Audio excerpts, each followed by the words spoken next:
Existem vários conceitos de metas, mas precisamos distinguir os objetivos das metas. Objetivo quer dizer onde a instituição bancária deseja chegar, ou seja, qual é o nível de maximização dos seus lucros. Tá? E metas, elas determinam quanto e quando deve se cumprir o objetivo. Tá? Ou seja, é uma ferramenta para atingir o objetivo. Mas existem poucos conceitos de metas superestimadas ou metas abusivas. Né? Eu selecionei aqui um conceito do Sindicato dos Bancários de São Paulo que define o conceito de metas da seguinte forma: metas abusivas, elas podem ser definidas como um pacote imposto de metas exageradas, inalcançáveis, que podem mudar a qualquer momento e que não respeitam o número de trabalhadores nem o perfil da unidade bancária. Tá? Eu faço algumas ressalvas em relação a esse conceito, né, em alguns pontos. Tá? Primeiro na parte em que diz aqui inalcançáveis, tá? Porque é preciso se fazer uma observação que as metas em determinadas instituições elas são mais suscetíveis de serem alcançadas, em outras elas são menos suscetíveis de serem alcançadas. Tá? E essa suscetibilidade se dá porque alguns trabalhadores extrapolam a capacidade psicofisiológica e conseguem realizar as metas em determinados períodos. Tá? E já em outras agências bancárias é meio que impossível realizar essas metas.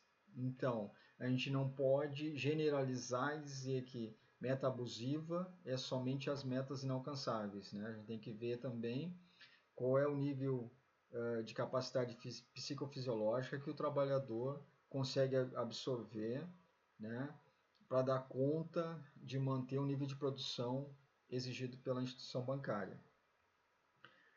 Um outro ponto aqui é que podem mudar a qualquer momento.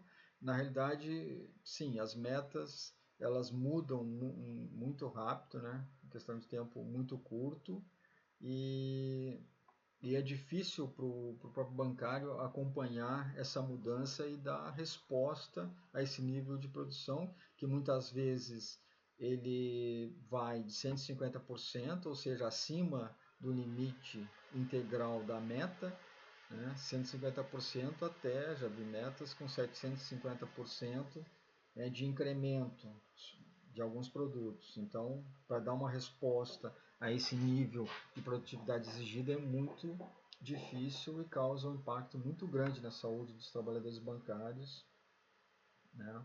Nesse caso, dos gerentes de relacionamento. Bom, dando ênfase aqui então, e que não respeitam o número de trabalhadores. Na verdade, existe uma distorção aqui, no sentido que a instituição bancária ela pode colocar dentro de uma agência 1000 gerentes bancários. Tá? Isso não quer dizer que a meta ela vai deixar de ser abusiva. Se a meta é abusiva, não é um número de trabalhadores, você vai dizer que ela não é abusiva. Por quê? Porque no sistema de metas misto,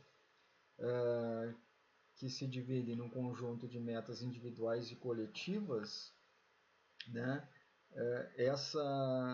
aumentar o número de trabalhadores em relação a metas individuais não vai adiantar muito. Né? Já se são metas coletivas, aí se são somente metas coletivas, aí já ajuda.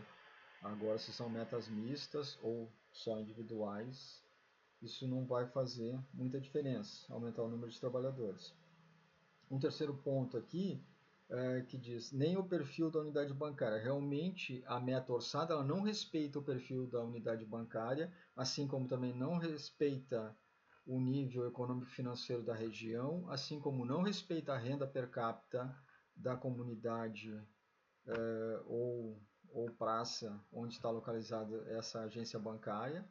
Então, todos esses fatores aí dificultam bastante realmente a vida do trabalhador bancário.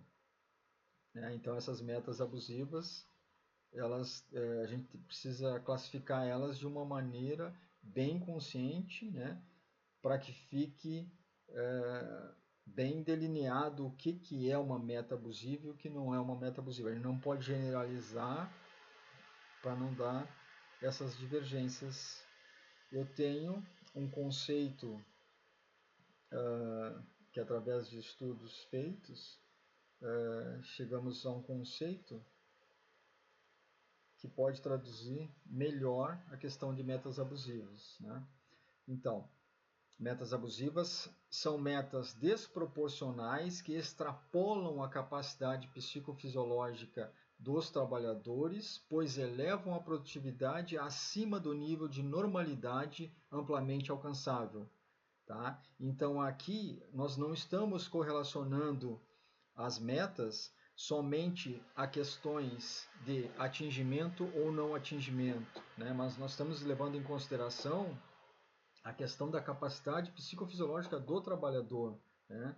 O trabalhador, ele tem que ser visto dentro da questão de metas como um agente principal, né? E é ele que sofre o impacto das metas superestimadas, né? Então ele tem que estar correlacionado nessa situação, certo?